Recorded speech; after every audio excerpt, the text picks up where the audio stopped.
Third grade, it's Ms. Rosado, and I'm very happy to be able to see you once again through the screen by reading this great book.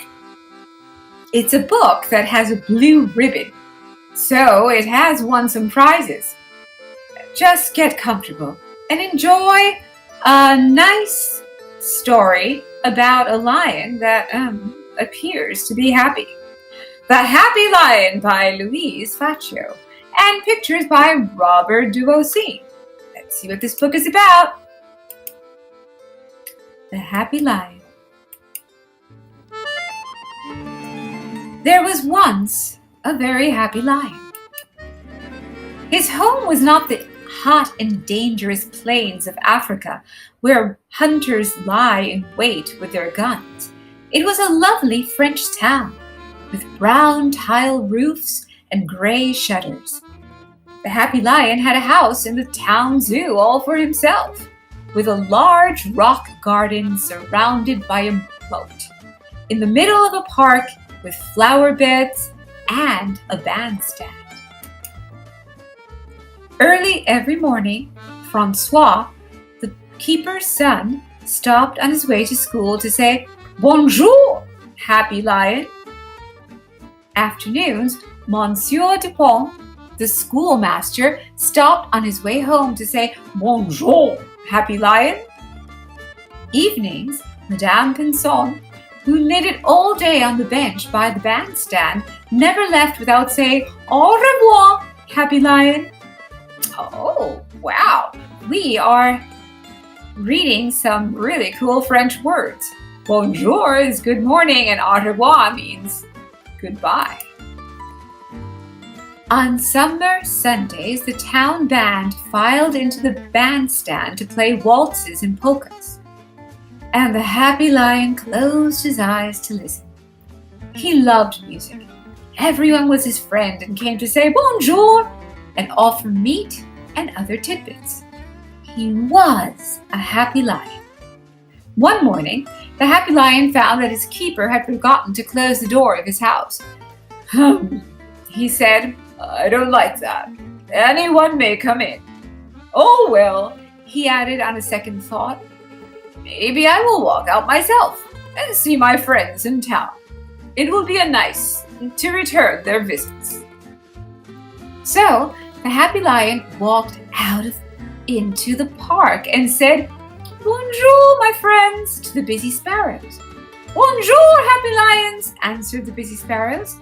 And he said, "Bonjour, my friend," to the quick red squirrel who sat on his tail and bit into a walnut. "Bonjour, happy lion," said the red squirrel, hardly looking up. Then the happy lion went into the cobblestone street where he met Monsieur Dupont just around the corner. "Bonjour," he said, nodding in his polite lion way. "Oh," answered Monsieur Dupont, and fainted on the sidewalk.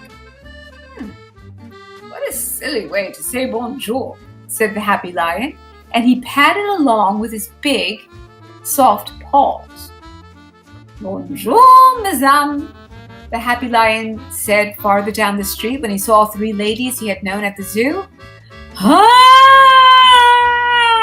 cried the three ladies, and ran away as if an ogre were after them.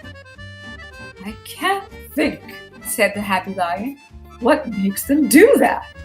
They are always so polite at the zoo."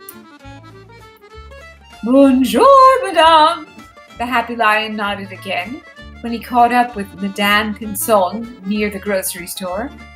"Ooh la la!" cried Madame Pinson, and threw her shopping bag full of vegetables into the lion's face. "Achoo!" sneezed the lion. "People in this town are foolish, as I begin to see." Now the lion began to hear the joyous sounds of a military march. He turned around the corner, and there was a town band marching down the street between two lines of people. Rat-ta-ta-ta-tum, rat-ta-ta, rat-ta-ta-ta-tum, rat-ta-ta, boom, boom. Before the lion could even nod and say bonjour, the music became screams and yells. What a hubbub! Musicians and spectators tumbled into one another in their flight toward doorways and sidewalk cafes. Soon the street was empty and silent. The lion sat down and meditated. "I suppose," he said, this must be the way people behave when they're not at the zoo." Then he got up and went on with his stroll in search of a friend who would not faint or scream or run away. But the only people he saw were pointing at him excitedly from the highest windows and balconies. Now, what was this new noise the lion heard? "Toot, toot, hoot, hoot, toot, toot," went that noise.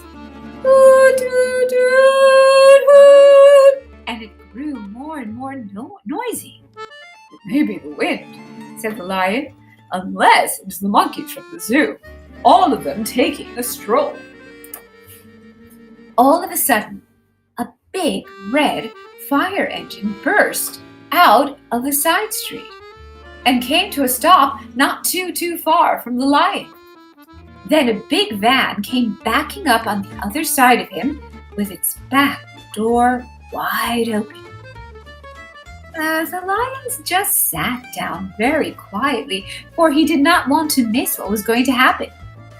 The firemen got off the fire engine and advanced very, very slowly toward the lion, pulling their big fire hose along.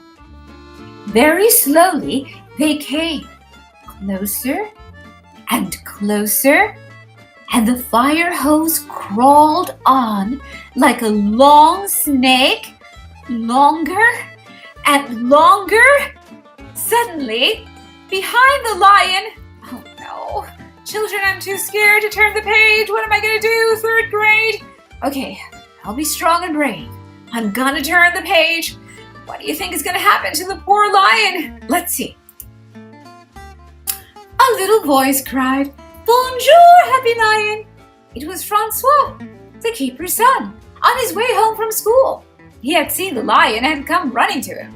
The Happy Lion was so very happy to meet a friend who did not run and who said bonjour that he forgot all about the firemen.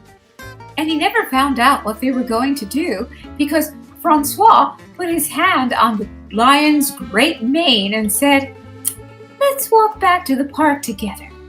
"Yes, let's," purred the Happy Lion.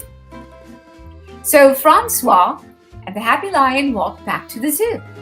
The firemen followed behind in the fire engine, and the people on the balconies and in the high windows shouted at last, "Bonjour, Happy Lion!" From then on, the Happy Lion got the best tidbits the town saved for him. But if you opened his door, he would not wish to go out visiting again. He was happier to sit in his rock garden, while on the other side of the moat, Monsieur Dupont and Madame Pinson and all his old friends came again like polite and sensible people to say, "Bonjour, Happy Lion!" But he was happiest when he saw Francois walk through the park every afternoon on his way home from school. Then he swished his tail for joy, for Francois remained always his dearest friend. Wow. Really cool story. I loved it. It really was a witty story with irresistible pictures. But now here comes the big question.